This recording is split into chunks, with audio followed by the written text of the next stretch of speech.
Alrighty, here we have Knights of Grayfang, being played on Nintendo Switch, courtesy of Chemco. I want to thank them for the opportunity. This game's an awesome JRPG where you play as a vampire knight that is tasked currently with escorting another vampire knight who is actually a princess to a temple.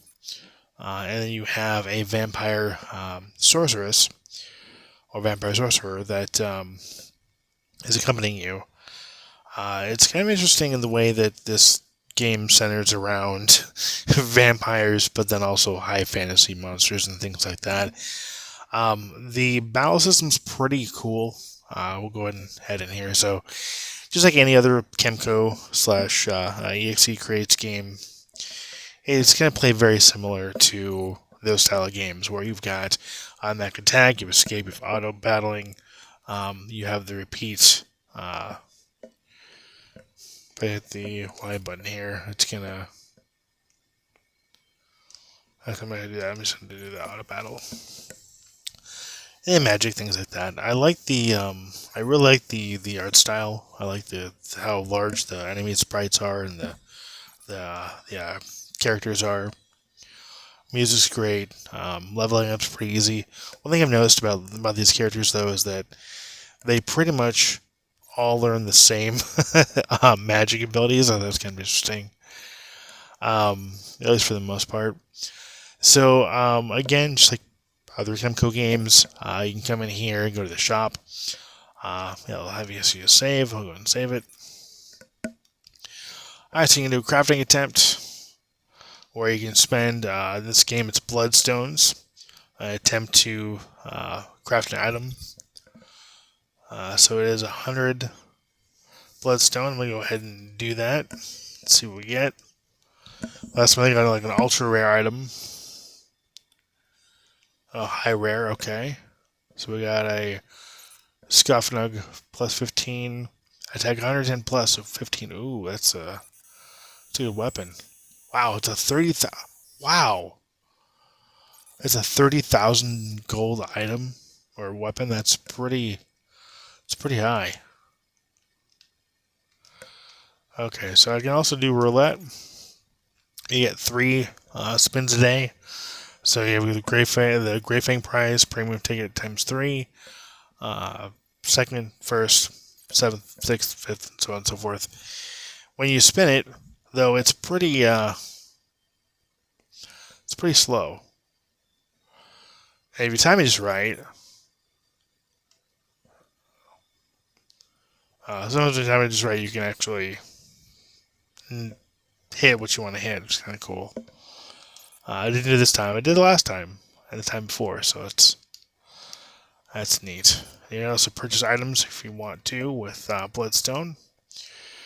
Here's the aid room. So here you can spend Bloodstone to turn on various things like experience points, rare drop rate, physical damage, magic damage, coin exchange discount, stat increasing. So you got stuff you can spend Bloodstone on there as well. And you're Bloodstone by finding them in chests, and sometimes when you defeat enemies, you can get them there as well. Come into a town. As I come into a town, show what a town looks like. Let's go and just down and battle this guy.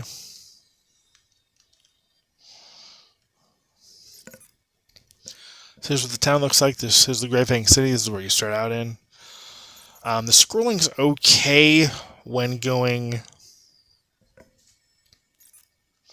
horizontally. I feel like vertically is a bit stuttery.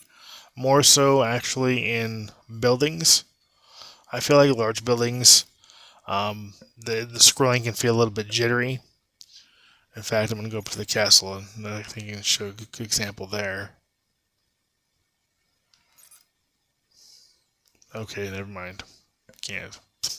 I need to go to the Dawn Temple. So actually, that's what I can show you in here.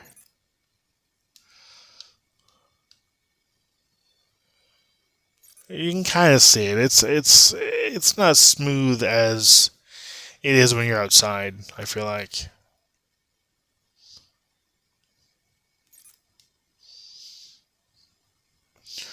The story is pretty run of the mill.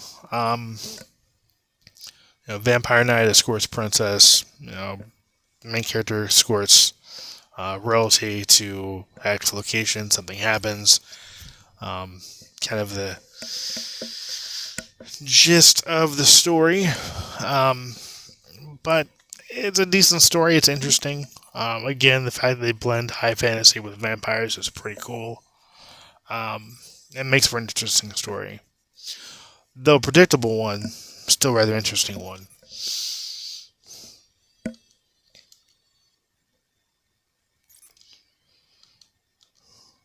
I like the two-tone colored hair on the main character, Lee. So I think it's kind of cool the way they did that.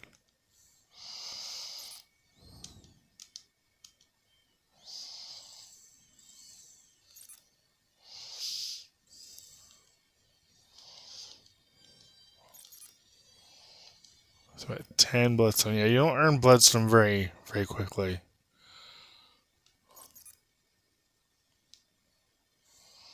But I level up pretty quick, which is nice. Auto battling is pretty much a breeze. Yeah, so you'll have instances like that where it'll be just really jittery. Other times it won't be, which is kind of interesting.